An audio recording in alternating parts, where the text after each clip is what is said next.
I watched See You yesterday. Awesome. Right? You're the co-writer on it. I am. So I just want to talk to you about the writing process a little bit. Sure. And where you drew inspiration from to create not only a Black female lead, but also to touch on the story of police brutality.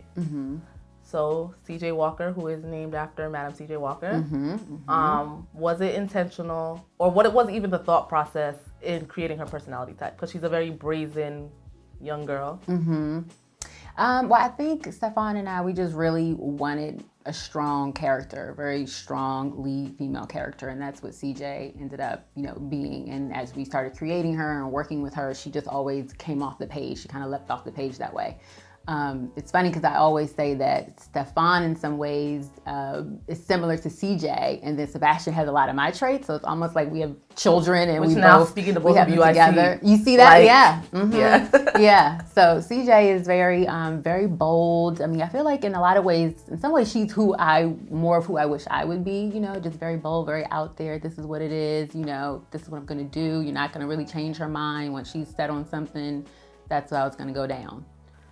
And then even they were 16, 17, CJ and Sebastian. They were in their teens. Yes, right. Yes. So I know that looking at modern day Black teenagers, they seem to be overaged to some sense. Like a lot of them act older than they are. Yeah. But CJ and Sebastian very much were like peak teenage. Yeah. Even a lot of the story, though they were telling it, they were still children. So like, right, yeah. With some of the things that happened, the mothers or the matriarchs in the story still were present to have the emotional backing. Yeah. So was that a deliberate choice to make sure that you guys express that with your writing? Like, hey, Black kids tend to be overaged or over matured. We want to just have them be children. Yeah, I think we both really just wanted them to be real life kids that you would see walking down the street, kids that you might see as you're getting off the subway and you hear them talking as they're going to and from school. So that was really important for us that it be authentic.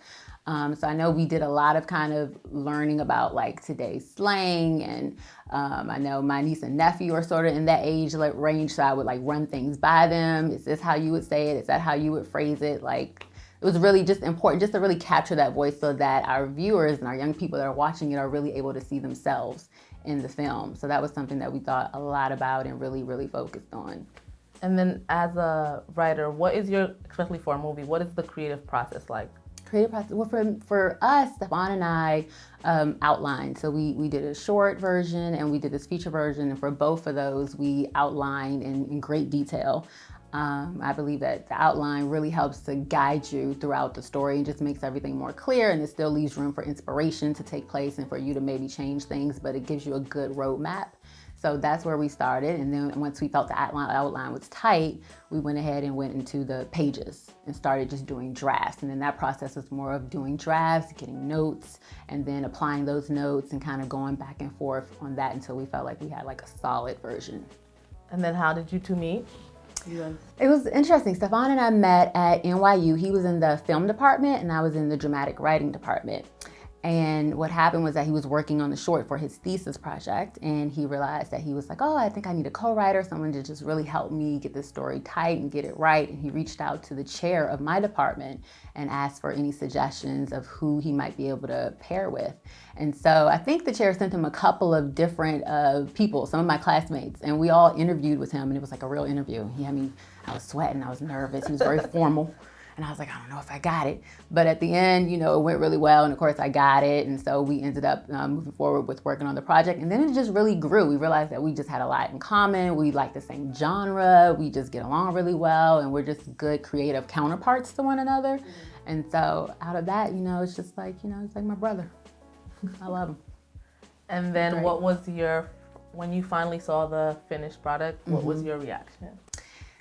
I was amazed. Sometimes it just blows your mind to think that this all came from words on a page. I was talking to him earlier today and I was like, man, just to think we were at the library at NYU or, trying to find a quiet corner, just writing on our laptops, and to be here now is just humbling and it's just mind blowing, but, just so grateful, so grateful. And if we can talk about representation a little bit, what does it feel like for you to be an African-American woman who has now co-written a movie that was produced by Spike Lee in a climate where, you know, before, I feel like there was a limited number of Black female writers, but now there's Lena Waithe and Issa Rae and all these people. So what does it feel like for you to be a part of that class? Because I feel like that movie will push you into that conversation. Wow. Well, that's humbling in itself. But it just feels like this is a great time for Black female writers, a great time to kind of just step into that medium to kind of represent and tell our stories that haven't been heard or seen often, to tell them in the ways that feel authentic to us, for us, and by us.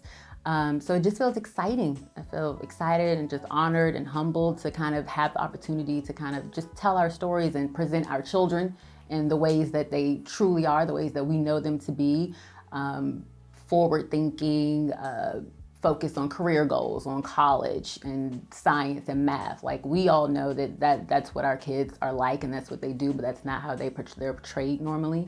So just to have that opportunity is just great. And what is one thing that you would want anybody who sees the movie to take away from it? I think the main thing I wanted to do is just to continue the conversation of police brutality.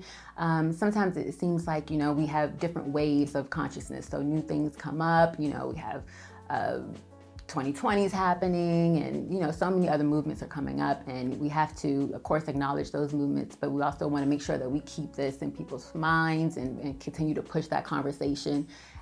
So that we can continue to try and be aware of this issue and try and come to some type of solution to make it a better life and situation for our community in the future. So I think that's what I want. I just want to push the conversation. I want to make sure that we remember, hey, this is still going on. This is still going on. And yes, we know that these other things are going on too, but don't forget about this issue as well. And let's try and work on it.